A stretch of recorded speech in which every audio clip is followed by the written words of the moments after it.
Shalom Israel, Shalom. This is Yaakov with another precept. Real quick, shout out to all the brothers and sisters out there diligently doing the work and studying and fasting and praying. And also all praises to Yahweh Bahashem Yahweh Shah. So I want to show you something real quick. We're going to be reading out of the first book of Samuel, chapter 1. We're dealing with a brother by the name of Elkanah. Elkanah had two wives, Hannah and Peninnah. Two wives, Hannah and Peninnah. Peninnah had babies and boys and girls for Elkanah, but Hannah, her womb was shut up by the Lord. She had no children. So check this out. This is 1 Samuel 1 and verse 11. And she vowed a vow and said, O Lord of hosts, and this is Hannah praying to the Most High, if thou wilt indeed look on the affliction of thine handmaid, and remember me, and not forget thine handmaid, but will give unto thine handmaid a man child, then I will give him unto the Lord all the days of his life, and there shall no razor come upon his head. So Hannah did something that was really remarkable. She's praying that the Most High give her a son, and if he give her the son, she'll give her son to him as a gift.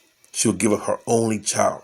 I'll give you my only child. You just give me one child, one boy. I'll give him to you, and he'll worship you all the days of his life. And no razor shall come upon his head, meaning that he will not forsake the Most High's ways, that he will keep his ways. Let's get a precept on that in John 15.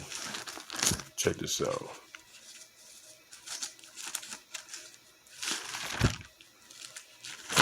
John 15 and 16.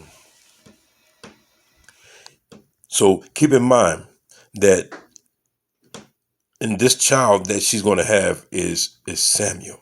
So Samuel had no choice but to be who he was going to be. He was chosen before he was even born. Samuel was destined and chosen to be who he was before he was born, which we read about in Romans the 9th chapter. Which no, there's nothing that Esau or Jacob had done in order to be who they were. They were chosen in the womb to be who they were. And this is St. John 15 and 16. Ye have not chosen me, but I have chosen you, and ordained you that you should go and bring forth fruit, and that your fruit should remain, that whatsoever ye shall ask of the Father in my name, he may give it to you. So we don't choose him, he chooses us. So here's the thing, Israel. Here's the thing.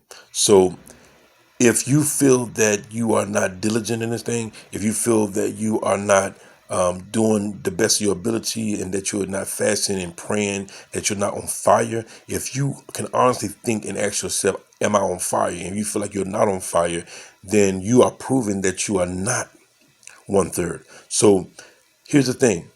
If you feel that way, go to the Most High every day and beg him, beg him, beg him, beg him that you get these desires in your heart. Beg him that you are 1/3. Beg him for the desire to worship him more. Beg him for the desire to love him harder. Beg him for this thing, Israel. That's the thing. So don't think that, okay, automatically, since I'm not doing these things. Because here's the thing. Even the 1/3 must do this in order to prove that they're 1/3. If you can peep game what I'm saying. So if you don't want to beg to be the 1/3, then you're not going to be the 1/3. If you don't see it in your heart to beg for this thing, to go to him and plead and to afflict your soul in order to be 1/3, then you're not 1/3. Are you peeping what I'm laying down? So go to the Most High, beg, plead, and lamentate, and beg him that you are 1/3, that you are capable of loving him the correct way by the laws, statutes, and commandments. So go to your Father and beg him to increase your love for him. Beg him to increase your desires of him. Do this, Israel. So by that action is how we know whether we're 1/3 or 2/3. And then your fruits will manifest. Then you'll be out doing the highways and byways, teaching and preaching and doing the things you can to build up your nation. Because if you're not doing anything to build up your nation, then you ain't going to be a part of that nation. All right, Israel, I love you. And My love is in the proof of my work.